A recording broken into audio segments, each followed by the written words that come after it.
Welcome to another edition of the Gridiron Report. I'm Jared Johnson, and we've been doing a position group by position group season preview, kind of just breaking down the roster as we lead up to kickoff, which is now just a couple days away. So we're really close to it as of the recording of this video.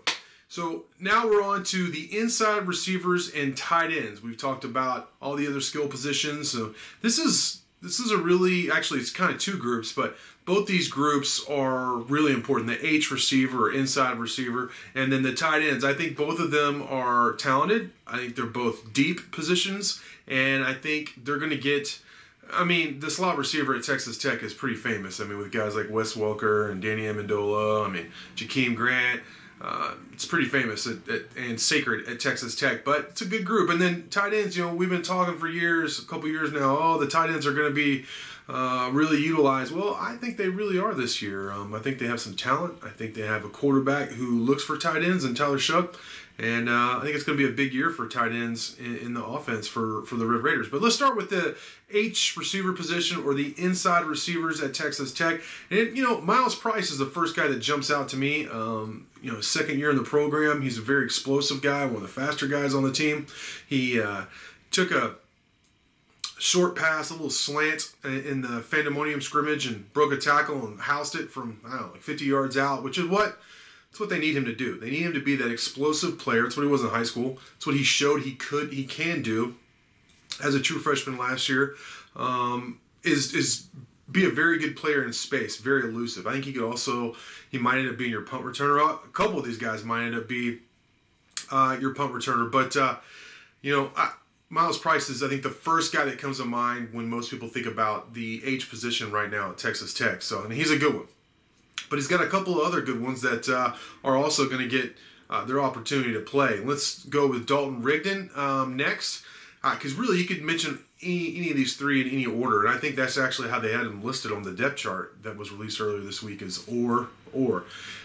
So Dalton Rigdon is the next guy I'm going to mention. He's played a lot of games in the last couple of years, but he's also suffered some concussions. So, in fall camp, I saw him produce a couple of explosive plays.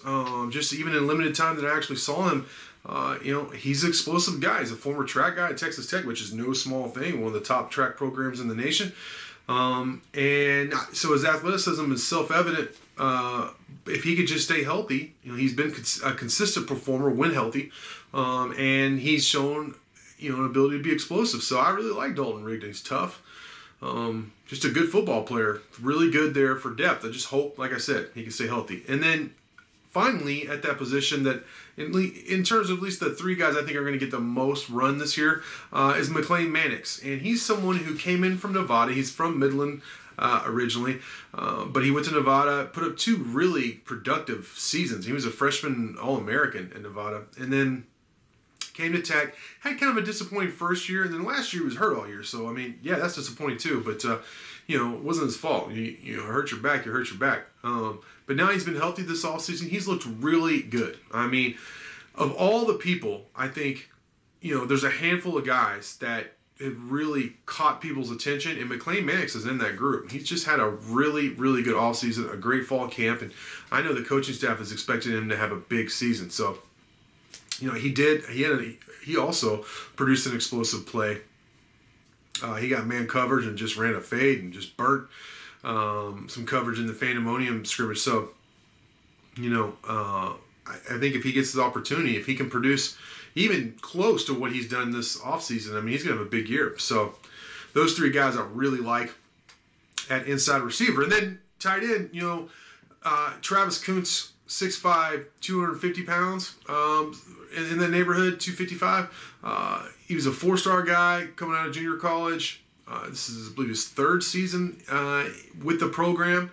And he's produced some big plays. He had that long touchdown catch against Oklahoma, but nothing consistent. And I think he's been good against the run as an end-of-line blocker. They like Kuntz, and I know the coaching staff's really happy with Kuntz.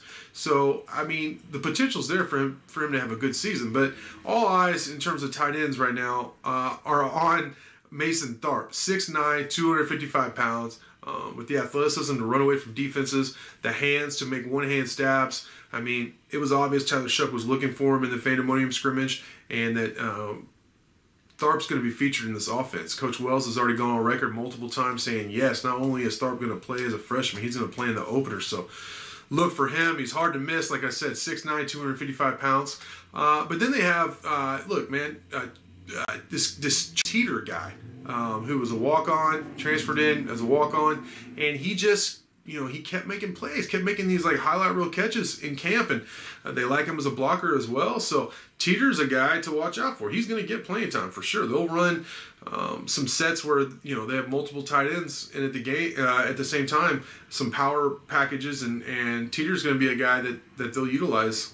So he'll be a good blocker, but then also he has the ability to be a receiver, a valuable receiver in this offense. And then there's Jason Lloyd, who's a veteran guy, his second year in the program, who came in from junior college, that, they trust him in terms of he knows what to do with the offense. He's a pretty good blocker and a pretty good receiver. So he helps in terms of depth. So all those guys together, I really like. They make really solid in terms of, I like the overall talent level, I like the high-end ability, but I also like the depth. If somebody goes down, I feel very confident that one or maybe even two guys could step in there and get the job done. So those are really two strength positions I expect to not just have a good season, but also start off with a bang this week against Houston. So with that, I want to thank you for watching, and until next time.